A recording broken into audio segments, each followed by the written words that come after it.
Chinese scientists have discovered a new coronavirus carried by bats.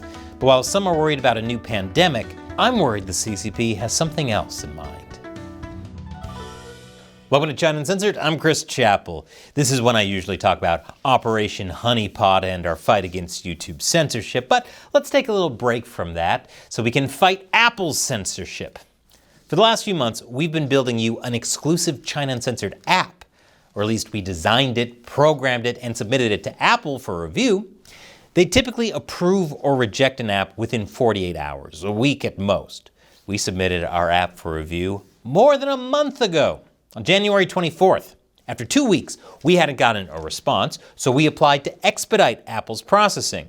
Still no response, weird.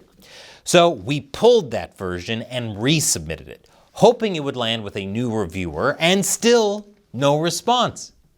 Now it's been more than a month. No one from Apple has contacted us, and they won't approve or even reject our app, which they probably won't do because they have no legitimate cause to reject our app.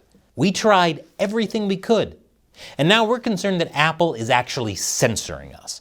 But they don't want to explicitly say so, so they're just ghosting us. An apple a day is keeping us away. You might ask, but Chris, aren't you being paranoid? Maybe, except Apple has censored China Uncensored before. Back in 2017, we built an app for Apple TV. Apple approved it, but then immediately blocked it in mainland China, Hong Kong, and Taiwan. Their excuse? Apps must comply with all legal requirements in any location where you make them available. Well, our app did comply with the laws in Hong Kong and Taiwan, but it took 10,000 of you signing this online petition to Apple to pressure them to uncensor us, which was kind of important since uncensored is our whole thing. So here's what I want you to do now. Sign our new petition calling on Apple to not censor the China Uncensored app. The link is in the description. But hey, maybe it's all just a big misunderstanding or just a simple technical delay. That would be great.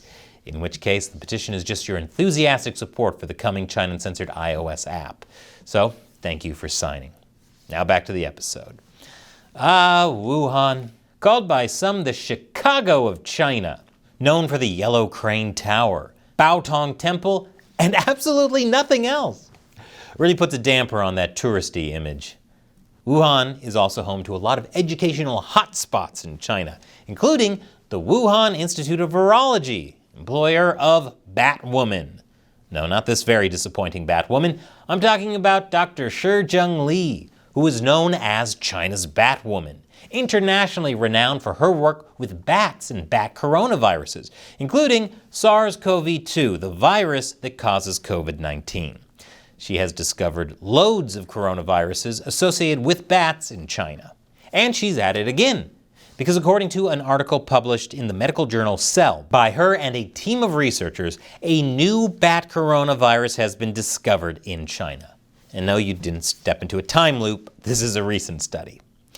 Now, if you're heading out the door to stock up on toilet paper, just hold your horses for just a moment.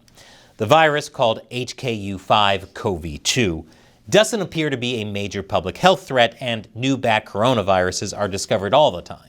The U.S. Centers for Disease Control and Prevention said in an email to CNN that they were aware of the publication, but there is no reason to believe it currently poses a threat to public health. And if we learned anything from the last pandemic, it's that you can always trust scientists, because they never lie or claim to know something when they don't. Even the authors of the study wrote that the risk of emergence in human populations should not be exaggerated. But there is something interesting about this new virus. And that's the way it targets the same human receptor as other coronaviruses that have infected humans, like, I don't know, that one that causes COVID? That is the ACE2 receptor.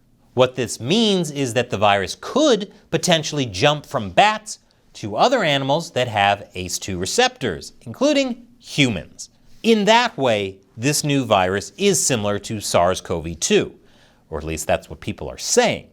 Although it's actually more closely related to MERS, Middle East Respiratory Syndrome. MERS has had a number of small outbreaks since 2012, with 2,600 cases confirmed between 2012 and 2021, most in Saudi Arabia.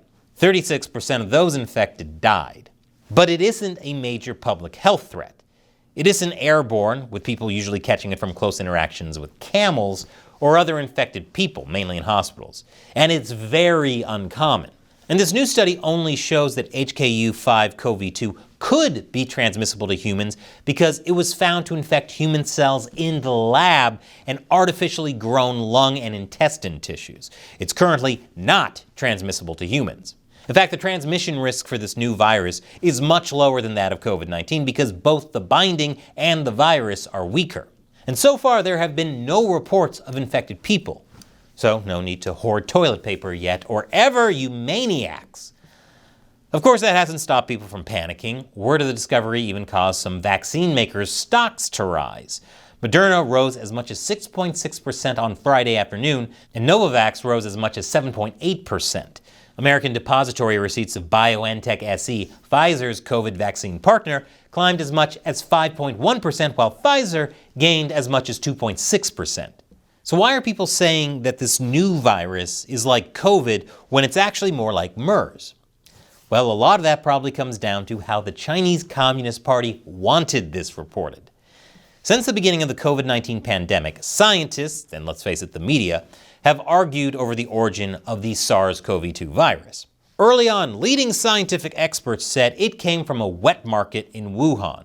It had a natural origin and jumped from an animal to humans. The idea that it might have escaped from one of the labs in Wuhan was widely dismissed as a fringe conspiracy theory. Turned out that those experts were working on bat coronavirus research at the Wuhan Institute of Virology, where it's now accepted as the most likely source of the COVID outbreak.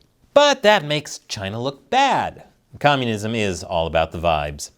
That's why the CCP desperately tried to shift the blame away from the Wuhan lab, doubling down on the claim that it actually came from the US.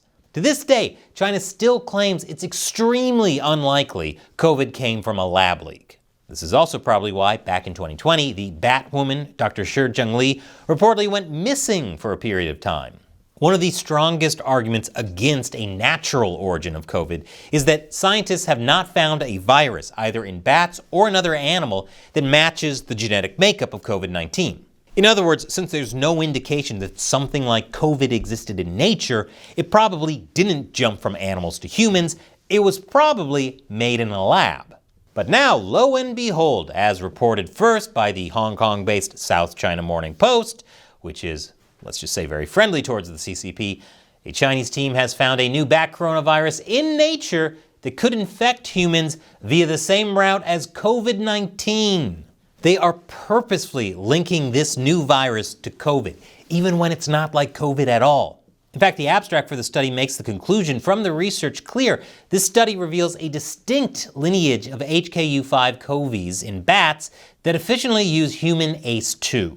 Now, I'm not saying they didn't find the virus or that the research on it isn't accurate or productive, but the CCP is clearly trying to frame this as a virus found in nature, similar to COVID, even though it's not that similar to COVID. So it's totally possible COVID didn't come from US-funded bat coronavirus research done by China's Batwoman. The CCP is playing a very dirty game. And you know who else is? That's right, Apple, which just so happens to rely on the China market for more than $50 billion in revenue per year. Weird coincidence that Apple could be censoring the China Uncensored app by refusing to either approve it or reject it. So click below and sign this petition to tell Apple to not censor the China Uncensored app. Once again, I'm Chris Chappell. Thanks for watching China Uncensored.